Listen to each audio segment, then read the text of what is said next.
doing out there, YouTube? What's up out there, everybody? This is SEL0320. This is Johansson 030. Representing JVS. We are back for another movie review. We came on Wednesday and looked at Civil War, gave our review and perspective on that. Just to come on today, we just finished watching The Jungle Book. And I have to say, I really enjoyed it. Just off the gate, like it surprised me how much it was just like this.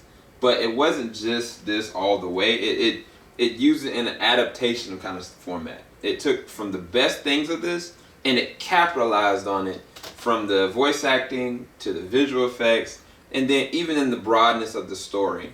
Because I don't remember a lot of the story from The Jungle Book, the actual cartoon or the 2D animation that came out. But when I was watching this, it was like, man, I remember this piece of it. This story just seems so awesome, you know? What was your take on The Jungle Book? Because we're gonna go into in depth with it. This is a non-spoiler review, so full disclosure on that. But what was your take on The Jungle Book in general? I mean, I really enjoyed it. And the reason why I did is because I took, you know, my childhood, the animated movie. Yeah. And then they took it and made it a lot more. They gave it like a little bit more mystery and a little bit more like epicness. Yeah. They did. I'll talk about that more in the spoiler.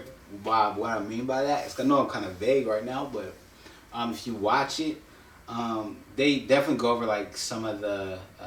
They kind of give like this mythical feeling to this place called the jungle. Yeah. You know, and Mowgli's trying to like, you know, navigate and find his place in there. Yeah. And I mean, it was just amazing. They cast the right crew to do this film. Everybody. Almost perfectly cast. Yeah. So let's go ahead and segue. The biggest thing about this movie, we went and watched this in IMAX 3D, right? Mm-hmm. So I was sitting there thinking, you know, I knew that the movie was all shot generally in like a studio. Like, they didn't go to an actual jungle and shoot this. Like, so basically the jungle wasn't even real. And the thing is that the visual effects were stunning. Like, these are some of the best visual effects I've seen since Avatar. To be quite honest with you. I mean, not the 3D immersion of it, but just how vast, how amazing all the different animals were able to just come to life. Mm-hmm. It was literally like I was taking what I knew from the cartoon and having it come to life in the most amazing, organically natural way. My immediate thought was, dude, we need Aladdin now. Dude, we really need the Lion King now, because the way that they can do this so well, and this is not even real, I haven't seen anything like this. There was a moment that I saw Mowgli just running. Matter of fact, his first opening out, him kind of running through and him like climbing and jumping and stuff like that. And then for him being like navigated around with wolves and then Bagheera, the panther, and it was just like the way they even talk. It's like this is how they would talk if words were coming out of their mouths. And it wasn't like this kind of fake kind of thing. Like, this CG is amazing. I don't know. What was your take on the CG or the VFX or even like the soundtrack? I mean, oh man.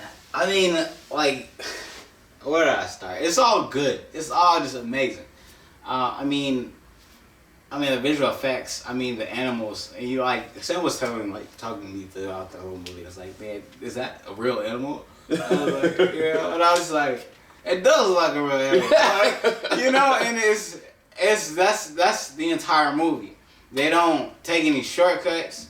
They don't. I mean, everything step by step. It's like they gave every scene they gave 100%. Yeah. And I mean, it was very well done, very well placed together. Yeah. I mean, I felt like they were in a jungle the entire time. Yeah, it felt like it was real, bro. It takes you to a different place. Definitely. And you had said something about the jungle, that the jungle legitimately comes to life. It really, without spoiling anything, it represents something more than just an actual jungle. Mm-hmm. To Mowgli, to everyone, even like characters like Shere Khan, but even the soundtrack was good. There are singing numbers in this. I'll admit, that's the only spoiler I can give. There are positions of specific singing numbers that happen, and they don't feel forced because of the way that the CG is running off of it. So it's like the CG is playing into the sequence with the sound, and like even the guy that actually plays Mowgli, he does it seamlessly because he's acting off of nothing. But it seems like he's really legitimately touching these animals, interacting with them. That's crazy. That's crazy. Dude. But it's not real. I know. So I mean, he does a really good job. Like, he is like the perfect Mowgli. Yeah. I'm like, I was thoroughly impressed. Yeah. Thoroughly impressed. So I guess that's a great segue into, I guess, the actors and the voice actors in general. So the guy that plays Mowgli, his name is Neel. I think I'm gonna get his last name wrong. Sethi. But oh my gosh, bro. Not only does he look like Mowgli, he's the perfect age. He can actually maneuver and react, and even the way that he acts as though a kid that has immersed himself into this world. And I think he does a great job, because if his performance didn't work, it doesn't matter how great the voice actors did. It wouldn't have felt real and tangible if he wasn't in the position that he was in. And so I think that he did a stellar job. But the thing is, I'm gonna list off some of the actors that are in this, all right? And I guess we can talk about some of the standouts. Bill Murray as Baloo. Ben Kingsley, Gandhi himself, as Bagheera, the Black Panther. Idris Elba as Shere Khan. That's the first person I'm gonna talk about. Lupita Nyong'o. She played Maz in Star Wars: The Force Awakens. She plays the character of Rakisha, the mother wolf. Scarlett Johansson as Kia.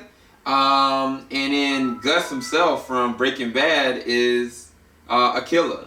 And then you got Christopher Walken as King Louie. And in some kind of way, they got freaking Sam Raimi as a giant squirrel. And then they got Jon Favreau, who's the director, as that random hog that was getting licked.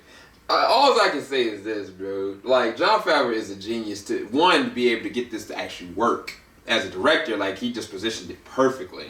But for him to get all these voice actors, bro, he just nailed it. Because the thing is, to me, Idris as Shere Khan is perfect. Yeah. Like, it's not just... I remember when the cartoon came out, and I was like, dude, I'm scared of this thing. Gosh, dog. But then, when you get to see Shere Khan in this, bro, like, he is maniacal. Yeah. Like, he is a straight evil. And it's like... It's crazy because it reminds me of, what was that movie we looked at? The Planet of the Apes, the second one? Kovu? Whoever the other ape that lost his mind, that had that scar around his face. Koba. Yeah, you talking about Koba. Yeah, like it reminded me, because I mean the visual effects for that were really awesome. They had a great villain. It's that same placement of an awesome villain, because it's like you understand where he's coming from, but you know this man is a predator. I was like, dude, he just nailed it. Yeah. Oh my gosh. I don't know, what were some of the voice actors you really enjoyed for this? Oh man, I think Bill Murray. Yes. Bill Murray and Idris Elba. Idris Elba definitely, bro. Because I was like, how the heck is this man playing a tiger? Yeah. Like, I was like, Idris might be low-key, he might be like part tiger, like for real. Cause I was like the way his voice was, and like it would, because like the tiger low-key would kind of growl, and you would hear that in his voice. Yeah. And it was just like, what? This dude is a tiger. Like,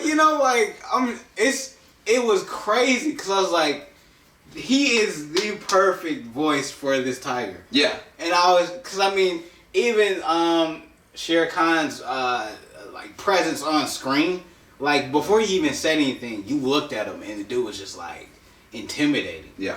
And like when he spoke, it was just like, wow, this is crazy. And it's crazy because like not just the way he speaks, but the things that he does. Yeah. Too. Like. Anyway, I don't want to focus too much on it. It was good, man. It was good. It was really good. You have to have a great villain, dude. You just That was have a great to. villain. That was a great villain. Anyway, Scarlett Johansson as the freaking python or the anaconda.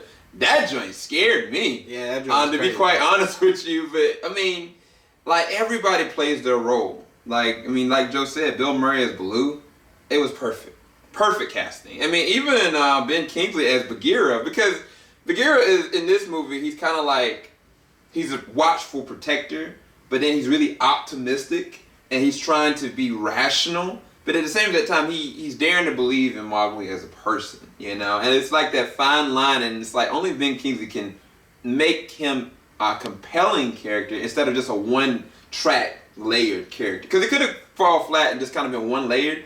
All these characters have different dimensions to them, and they all get attention, like some kind of a way. It's really strange. The only thing about the reason why cartoons work so well is because they're cartoons. Like you can animate them in a way that they can be multi-layered. Like movies, they can only do that but so far because the animals have to be positioned in a certain kind of way. But this, oh my gosh, it's just awesome. So the story. What do we think about the story? Oh yeah. Because I already got a grade for this movie. I mean, it was great, dude. It was perfect to me. It was great. Like, because, I mean, the main premise, you got Mowgli in the jungle, Bagheera taking him under his wing, you got characters like King Louie, Baloo, and the way that they interact with him interwoven into what he has to do and accomplish, and even realizing that he is a man. I mean, it's just a lot of different internal conflicts that Mowgli is dealing with from the beginning. In assessment of trying to fit in or trying to understand what is going on with his life. And then there's a threat that's being put on his life as well.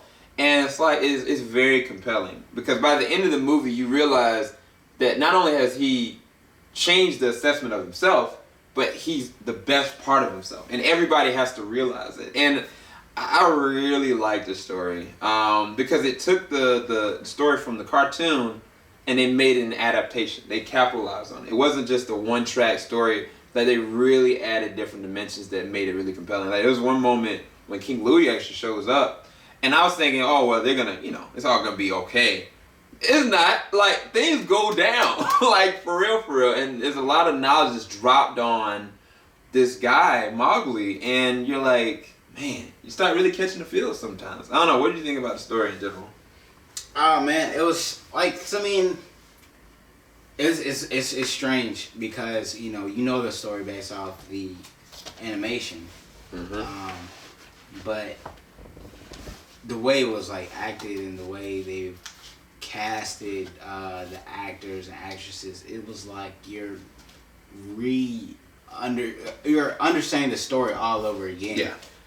Because they have like different flashbacks, different sequences where they kind of take you deeper in the story. Yeah. From what you've seen in the animation. It adds a lot more weight to it. Absolutely. Adds a lot more weight to it. And I mean, they added a level of epicness to this because it's like an animated live action film. Yeah. And so like the danger level, oh my gosh, like, and I'm like, and granted, you're watching a kid, you know what I'm saying, in the jungle, and he's not supposed to be in the jungle. Yeah. You know what I'm saying, and the danger is like really real, and it's just like, wow, this is a great story. Yeah. You know, this was really good, man. It was really good. Very thoroughly pleased. Well, this is the time when we normally give our review numbers. Y'all gonna be shocked by my review for this one, my number. I didn't think I was going to do this. I'm giving this a 10. My reasons why I'm giving it a 10 is because I don't see any real faults with it.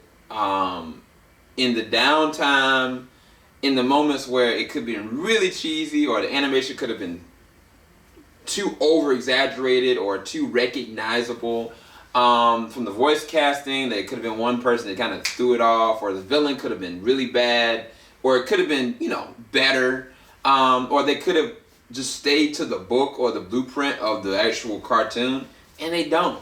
And I don't have anything that I can say that I can really give this a fault in this. And I mean, I've never really seen anything like this transferred over. Even given I do own Cinderella, I need to go look at that. And I know that the Beauty and the Beast is coming out next year, but it's like this, man. This is like my childhood come to life, and I haven't remembered this in years. Like, I was literally watching it, I was like, wow, I know who these are. I know these characters. And for anything that brings me that much joy and at the same time captivation, I really feel like I have to give it its just rewards. So for me, I kind of gave it a 10. I didn't think I would.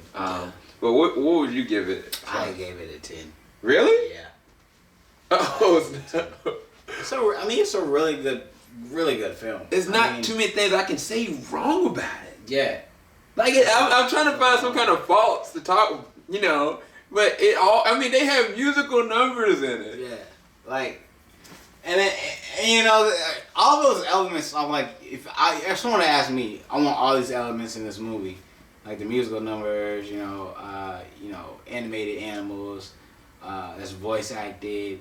I'll probably fail at it, but I mean, they did a great job. I mean, I don't have. There's nothing. I can't find anything wrong with this movie. Yeah. They took the Jungle Book and they've made it a movie, and it was a great movie. It was a great experience, great movie, and it was refreshing to see because it takes you to a different place, and you know it doesn't,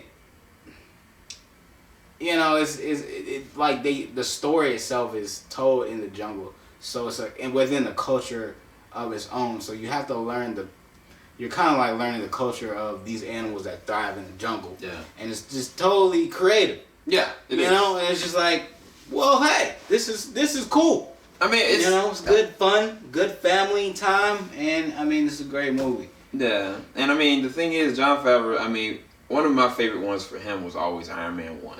I thought that Iron Man 1 literally stuck it to the Marvel Cinematic Universe in the biggest way, and it stayed focused, you know, but at the same time, it added intrigue. So I have to commend Jon Favreau for this. I even have to give props to Justin Marks, because Justin Marks, the only thing I see that he's actually written was the screenplay for Street Fighter, The Legend of Chun-Li, which was terrible.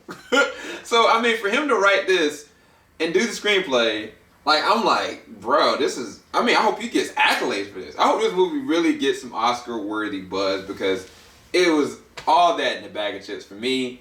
Joe really enjoyed it, I guess. And so we gave it a 10 out of 10. Hopefully you've enjoyed our non-spoiler review for The Jungle Book. Wow, I gotta buy this as soon as it comes out. Keep it locked. JVS, we ain't gonna stop. We'll be back for the spoiler review in just a second. Peace, y'all.